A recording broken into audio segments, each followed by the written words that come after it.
Welcome. It's been a while. Golden Valley Views, KU football. We're back. Full season time, guys. And a lot to talk about. We'll be talking about today. Let's go over a little bit of the talking points.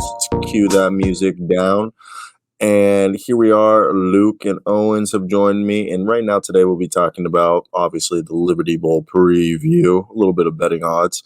Then we'll move on to early signing day recap with some recruits that KU also could be signing and some recruits we kind of lost out on. And finally, we'll wrap it up with Owens' ridiculous playoff. And let's get right into it. How are you feeling about KU Bowl season's only about 4 days away? Or 1 week away. Am I wrong? So 5 days. Excited. So excited. I cannot wait. Especially since we're going to. Oh my God. Yeah, you guys excited? Oh my God. This is history, baby. I'm sad I'm missing out, but it was either I go visit like potential grad schools in Miami and have some warmth, or I go to Memphis. No, I get it. Grad school's over going to a bowl game, but man, I'm jealous. This is history, baby. I'm jealous. It's gonna be so much fun down there. How many days are you guys spending? Just a couple. Yeah, going in on Tuesday, partying it up, bowl game Wednesday, and staying for the afternoon on that Thursday and driving back home. Oh yeah, because the game's at 4:30, so yeah. That's not bad at all. All right, let's get right into it, and this is what everybody's probably looking at: KU football. Right now, does someone have the odds pulled up, or do you want me to pull them up? Last I looked, it was -3 for Arkansas, I believe. Right here, both teams are 6-6, and let me see right here if they do have the odds. It should be -3 still. Yeah, right here. The line is the CFN prediction is Arkansas 38, Kansas 34. The line is -3 Arkansas. The over/under 69 points. And the against the spread confidence out of 5 is at a 2. And the AutoZone Liberty Bowl must-see rating, according to Yahoo Sports, out of a scale of 5 is a 4. It's a 5. It should be a 5, man. This is one of the most must-see games, I think. And you know what? One thing I will say, credit to Mizzou for, declining us. I saw Talkin' Hawk said something about that. They were like, man, this Mizzou, credit to Coach Drinkwitz for not wanting to play us, because I think they're losing to Wake right now. Yeah. They're down at the half. They got bailed out on the call, so. Man. Yeah, they're down by 4 at the half. Yeah. So my initial thought about this bowl game is it's going to be the world's biggest power, like offensive showing. I think out of all the bowl games, this is going to be two teams that don't have the best defense and that have shown that they can put up points in bunches. And I really do believe this is going to be both teams scoring over 30 points. And it's going to be whoever can make the final stop at the end of the game, because both of these teams has shown defense, not the strongest card, but putting points on the board. If Jalon Daniels looks like Jalon Daniels that we know he can be, even if it's Jason Bean with confidence, even though Jason Bean's retiring. Will Jason Bean retire from football with a champion? Not championship, but with a bowl? I got KU money line for the game. I'm just confident about it. Yeah, you're right. This is gonna be a shootout. Probably one of the best bowl games to watch in terms of just entertainment. The ball is just gonna be going up and down the field all game. I don't see many stops really happening unless it's a turnover. So I'm just ready to get out there and wave some wheat. Yeah, quick note as well. Their top linebacker, I think their top 2 linebackers, but I know their top linebacker, Drew Sanders, he is sitting out to prepare for the draft. So their best defensive player is out of the game. They're leading their number 1 tight end. What's up? They have a safety sitting too. Yeah, their number 1 tight end, their number 3 receiver are transferring. And this article that I'm reading, according to the Fort Smith Times, they have 18% of their total starts were by the transfers, players that are leaving. They have 48 total starts among 23 players that are transferring out of their program.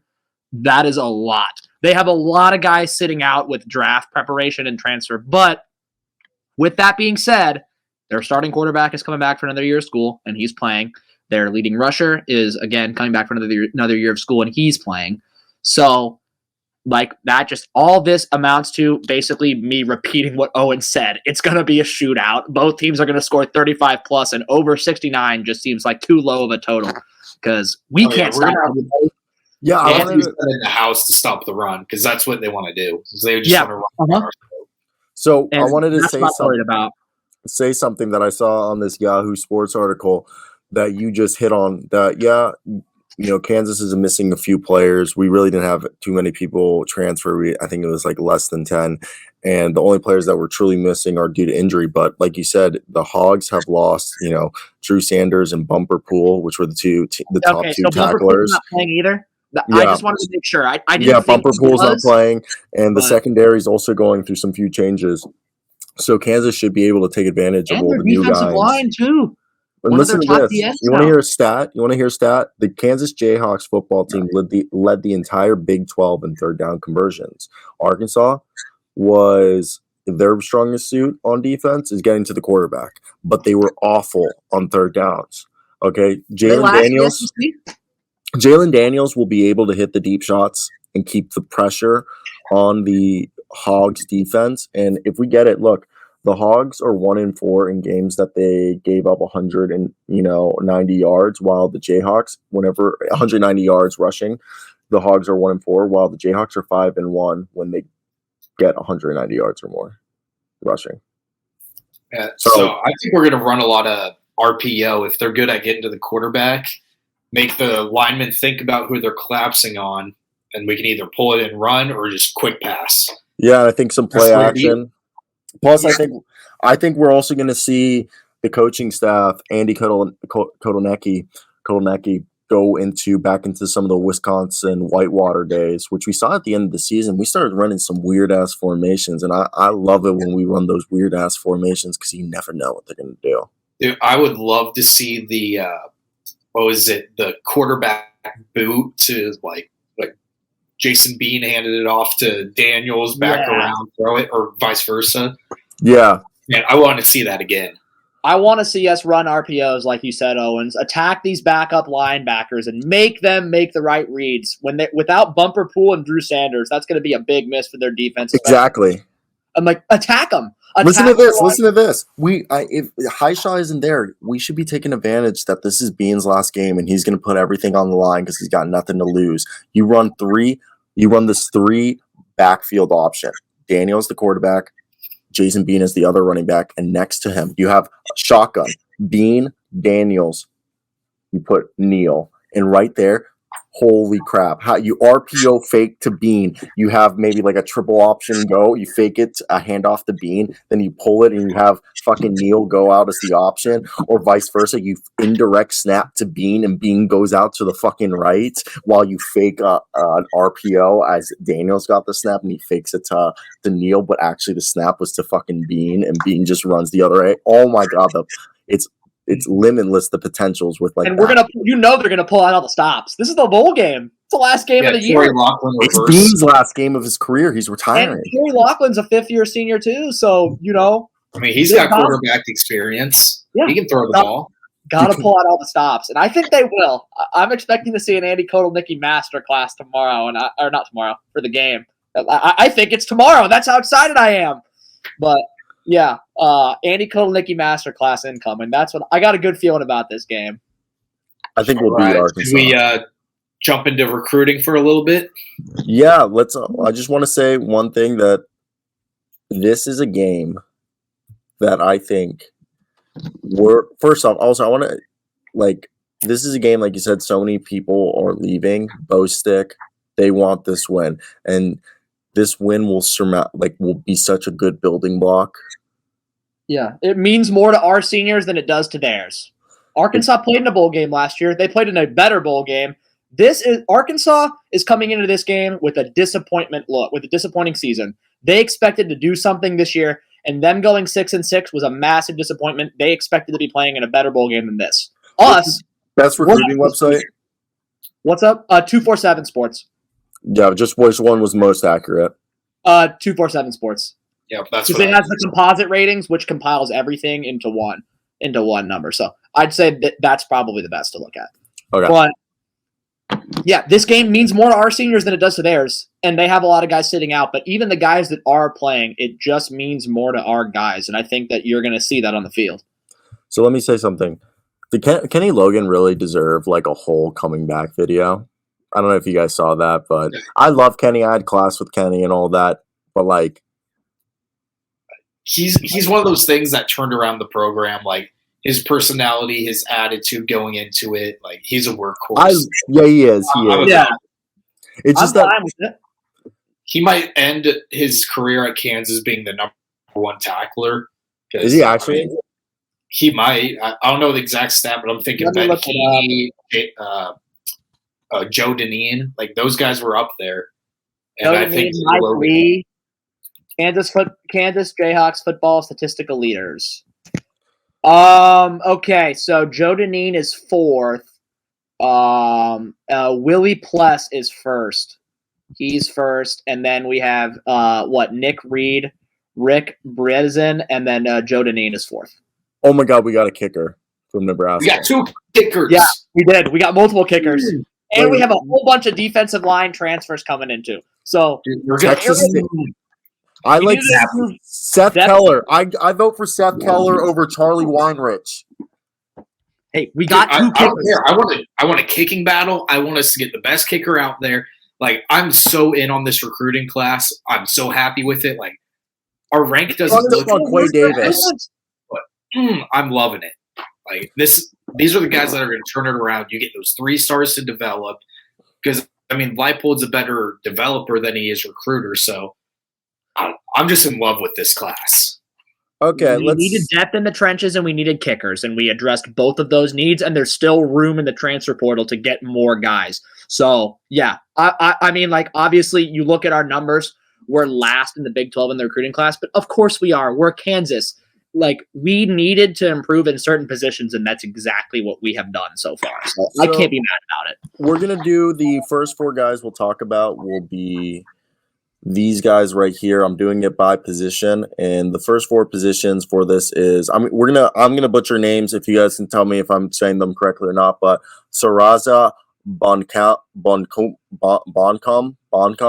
But basically, everyone's a 3-star at least. That's the crazy part. Like, we didn't get anyone besides the kickers who were, like, technically no stars. But right here, we got 3 D linemen, big boys. Like, we're talking basically 250 and above right here.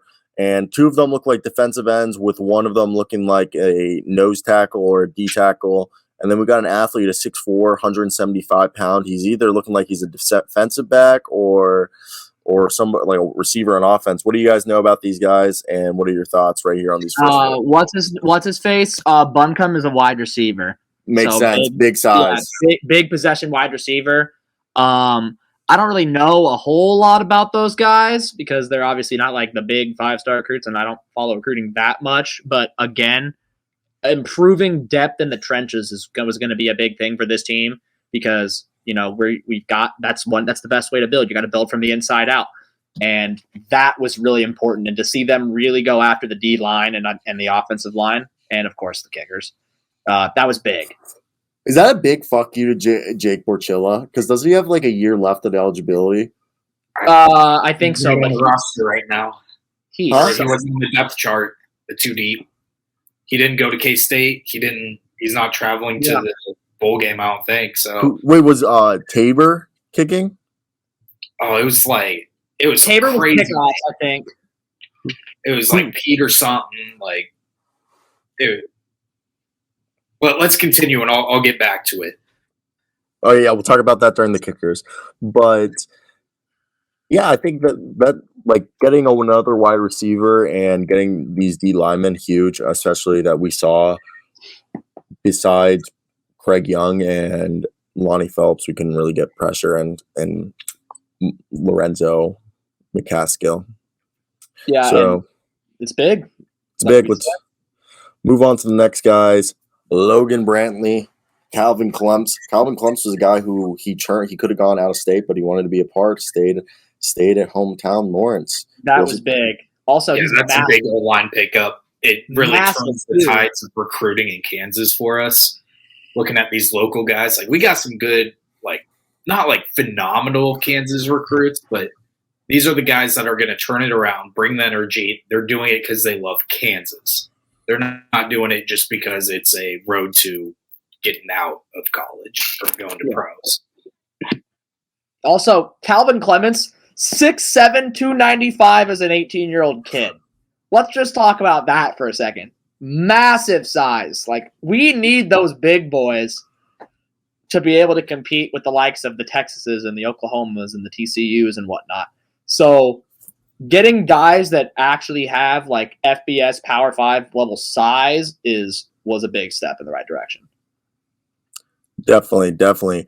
And right here, what we're looking right here, we got a linebacker to replace a few of the guys who are leaving in our linebacking corps. We got another tackle. We got another running back because we saw this year, you can never have enough running backs in today's college football. And we potentially have Kenny Logan's replacement in Jameel Croft, 6'1", 185, 3-star recruit. It seems like a good box safety who could carry on the torch in 2 seasons.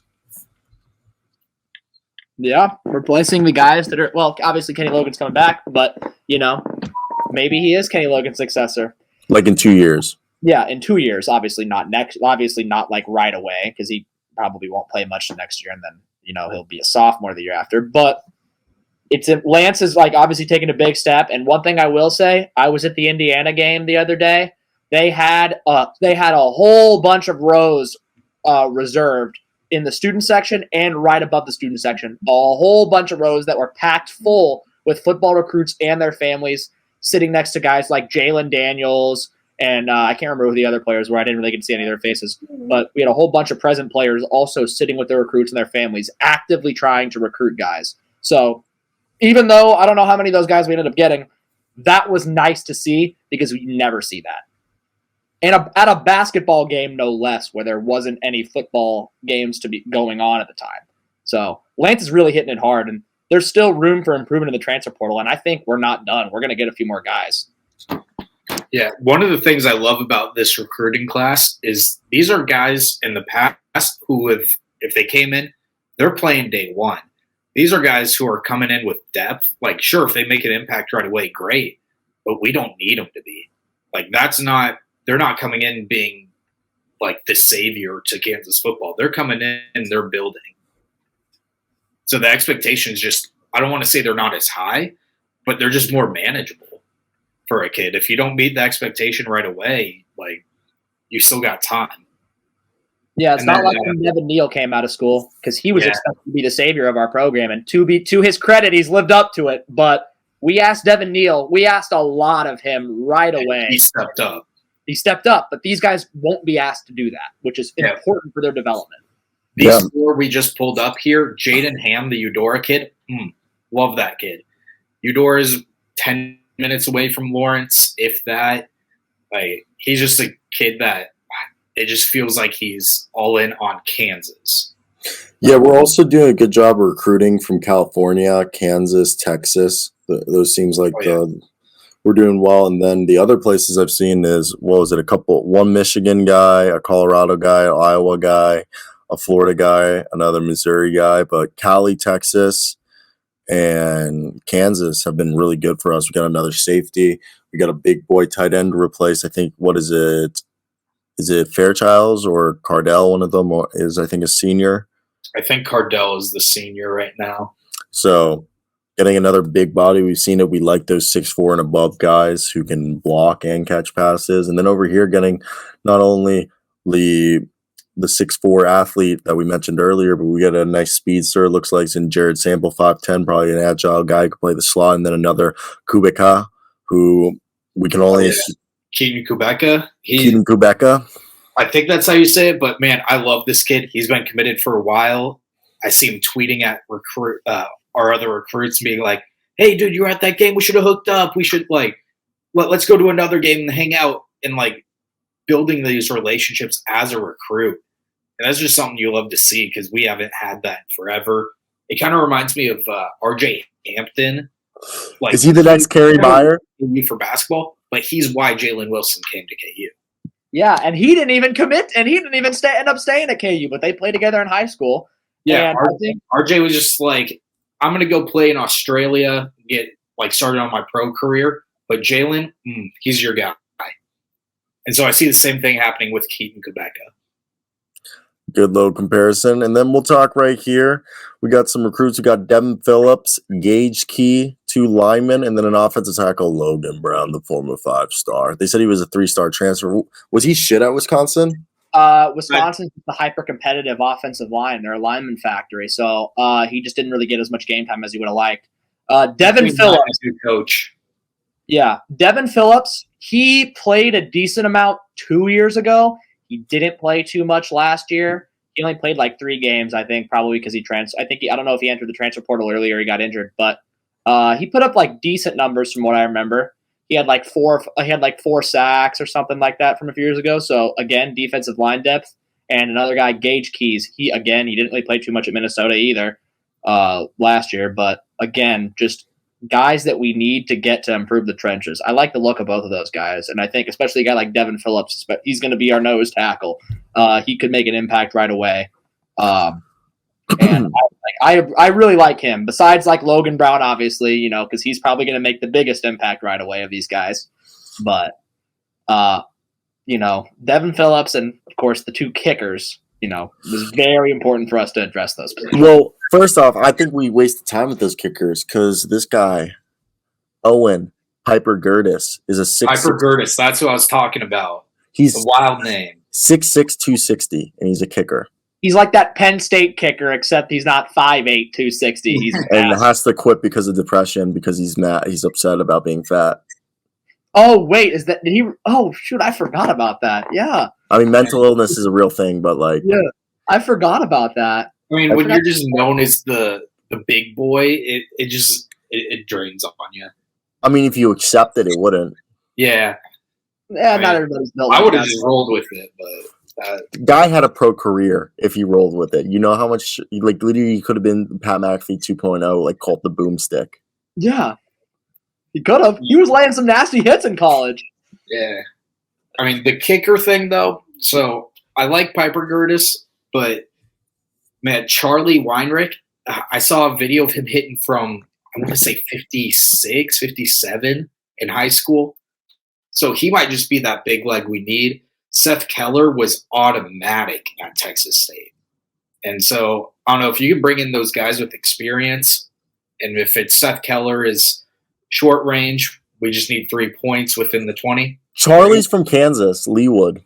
Yeah, he played at Blue Valley High School.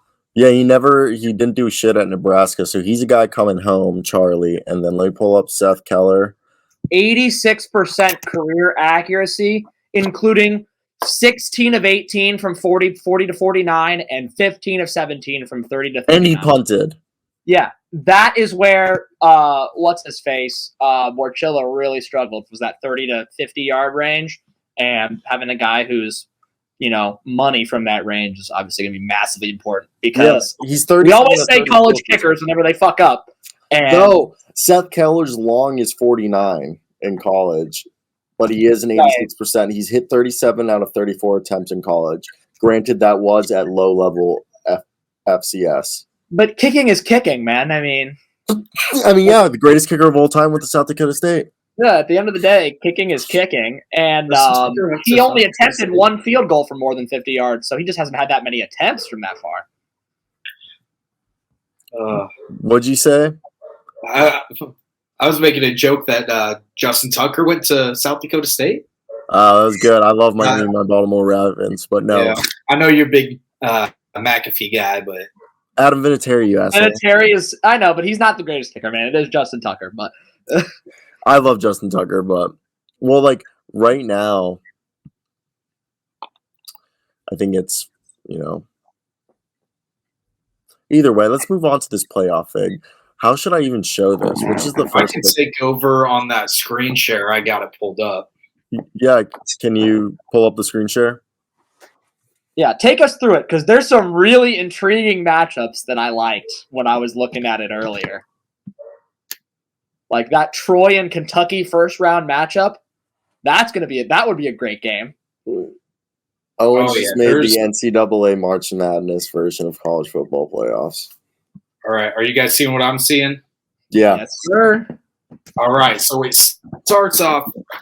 I'm thinking the bowl games are just no one's going to them. They're not getting a ton of publicity.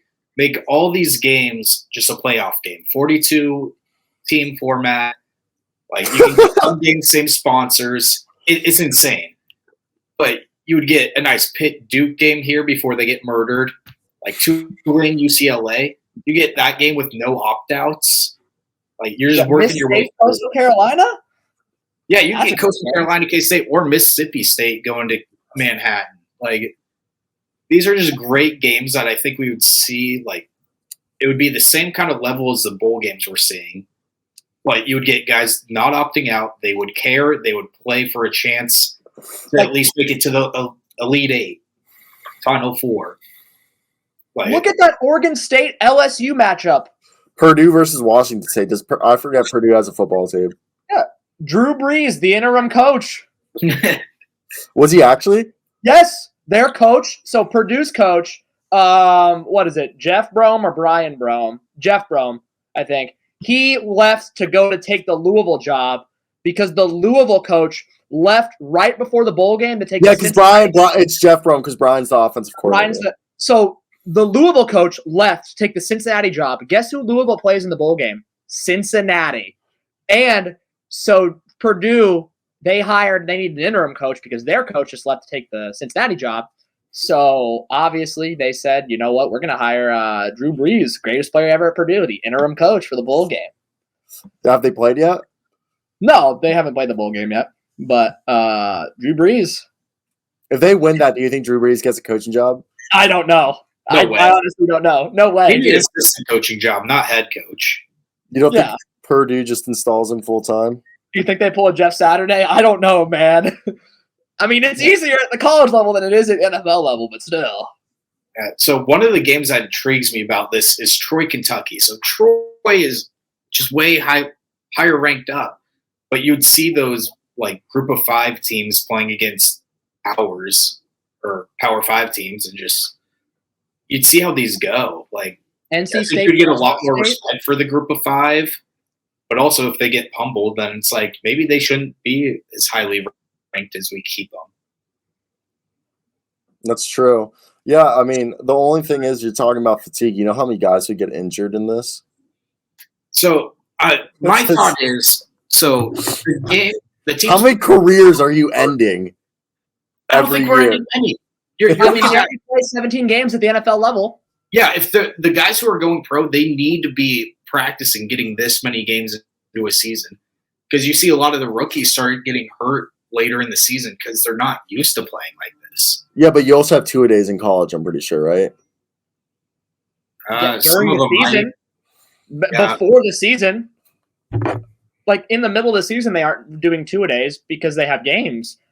And also, like, this also adds into the fact that, one, there's a week between each games, and 2, you'd have guys that obviously they just have a bye week. They're waiting multiple weeks. Like, they need to play 17 games anyway. I don't think it would add too much. Also, if you lose, you're done. So you didn't add any more games. It's only if you keep winning. So you might be playing 13 games or something like that, and all right, you're done. 14, 15, you're done. But these Alabama, like Georgia, Ohio State, these contenders, those guys who are going pro need to get this, like, get a little bit more experience in of like repetition, playing so many games in a year. And at the end of the day, it's just more quality matchups that actually matter. Games that actually mean something. Like that Cincinnati-South Alabama game, for example. Normally, it'd just be some. This is just the March Madness of college football. It is. Exactly. The games, every game matters in March Madness, is it not? St. Peter's made it to the Elite Eight, man. That's why we love March Madness. Imagine a fucking playoff scenario where Troy goes on a huge run and makes a stunning run in the playoff semifinals. That would be amazing. Well, I mean, if you look at the FCS, like they have a tournament just like it. And a lot of times you'll see the 8 seed in the national championship. And it's like, okay, like. Yeah. How much worse is the 8 seed than the 1? like I'm excited about the 12-team playoff, but I was just thinking we have 42 or 41 bowl games. Why don't we make all of these bowl games more relevant? And so you could keep the same sponsors get their money, do all that, but you got some home games in there, you're selling out, the environment's actually electric, opposed to these 6-6 teams who are in bowl games every so often. They're just like, I mean, I think the college football community would love the money. How many games are there in the FCS version of this? oh, I think it's 16 or 32. I think it's a 16-team playoff, if I'm not mistaken. Do you think the FBS is eventually going to get – we're going to 12. Do you think we'll eventually get in like 10, 15 years to a 16 playoff? And like, I think 16 is the right number, but I understand why they're giving the buys and trying to incentivize. Are they going to try – do you think they're going to mimic the FCS? Maybe, but if they want to like reward the top teams, they might do a little something where what the FCS does, where they have the higher seed host a game until they get to like the semifinals or the finals. If they do something like that, I think it'd be nice because one, you get to still have those meaningful playoff games, but also reward the teams that did better during the regular season. Yeah. And of course, having a game at a home site is just going to get more fans to show up. So if you have somebody like we said, I don't know, Troy in Kentucky. Troy hosts a game against Kentucky. That's massive for Troy. They get to host a Power 5 team in their stadium in a bowl game in the playoffs. That's big for them. Yeah, no, completely. All right. Yeah. So, I mean, this does just seem like chaos right away. Like, I understand why people are not on board with it, but man, I think there's something to it that adds a little more spark to the game. And that's what college desperately needs. College football desperately needs that, especially because in this playoff era, it was meant to fix the problems with the BCS and how that had gotten stale because the same teams are winning every year. Like an SEC team won the BCS title 8 years in a row until Florida State did it. And with the playoffs, we're starting to see more of the same. We see the same teams make it every year, and it's just getting kind of stale. So they're going to expand the playoff. Could just say fuck it and go full send, and just pull something like this out of their ass, and that would be so much fun to watch. And my last pitching point on this, NFL gets almost half of their teams in the playoffs. MLB, almost half the teams in the playoff. With this is a third, maybe a little less than that of the FBS in the playoff. So by percentages, it makes sense. Yeah, college basketball is a little bit less than the third, and the NBA is more than half of the teams in the playoffs. Yeah. So in terms of percentages, I don't get why you're like, oh, there's too many teams in it. Percentage-wise, 120-something teams in FBS. I think we're at 133 right now. It keeps going up and up, especially with like Houston, Cincinnati, all of them trying to get to big conferences. The smaller conferences are getting FCS teams to become FBS now. One more thing I'll say. What the NCAA needs to do is abolish that stupid transition period rule. James Madison won 7 or 8 games this year, I can't remember, and they don't get to play in a bowl game. That is a joke. That is a joke of a rule. That needs to be abolished right away. I mean, we can't. In college basketball, Bellarmine should have been in the tournament last year. Mm-hmm. And this year, there's Bellarmine's still not eligible for the tournament. St. Thomas, Minnesota just moved to Division I. They're not eligible for the tournament. I think Grand Canyon still isn't eligible for the tournament. They're in there last year. Yeah. So abolish the transition period rule. Just get rid of it. All right. This is a completely different topic, though. Any closing thoughts before the bowl game? Man, I'm just excited. Taking KU money line. I love the over, but it scares me with it being so high. But I'm ready to just go in, rock chalk all the way. Like, we're going to take over Beale Street. That's what's happening. We're taking over Beale Street in Memphis. That's the plan. I'm jealous. I'm going to be watching your guys' stories. We'll be live tweeting it. Yeah, we will be. We'll be venting about the game and about the officials during the game. You can count on that. That's good shit. I just halfway through you guys' rants, I just saw I got accepted into Gonzaga. So your boy just got accepted into Gonzaga and Arizona State today. So man, you're just all about the basketball. I know. Yeah, just all basketball. All right, boys. I'll talk to you boys later. All right, rock Happy holidays. Merry Christmas. Happy holidays.